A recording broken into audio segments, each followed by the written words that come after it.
السلام علیکم ورحمۃ اللہ وبرکاتہ۔ حدیث پاک کا مفہوم ہے کہ مسلمان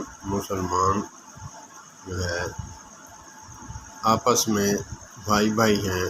دوسرا یہ کہ ایک جسم کی مانند ہیں، جیسے جسم میں ایک پیر کی انگلی کو اگر درد ہو تو پورا جسم کانپتا ہے، اسی طرح بے عینی ہی اگرچہ ایک مسلمان بھائی کو تکلیف ہے تو دوسرا پڑوسی ہے یا پھر کہیں بھی ہے مسلمان بھائی ہے، جیسے سیلاب زدگان ڈیجی خان سندھ بلوچستان میں ہیں، جہاں کہیں بھی ہیں تو مسلمان بھائی ہیں۔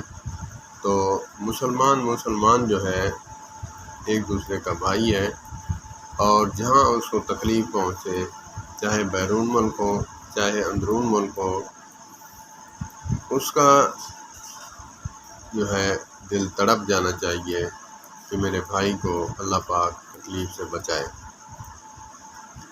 تو آج اسی طرح ایک جسم کی مانند سمجھ کر ان لوگوں کی مدد کریں، ہم بڑھ چڑھ کر۔ جو مدد کی استطاعت نہیں رکھتے ان کے لیے ڈھیروں دعائیں کریں۔ دعا تو ایک ایسا ہتھیار ہے جو فری میں بھی ملتا ہے اور بہت بڑا ہتھیار ہے۔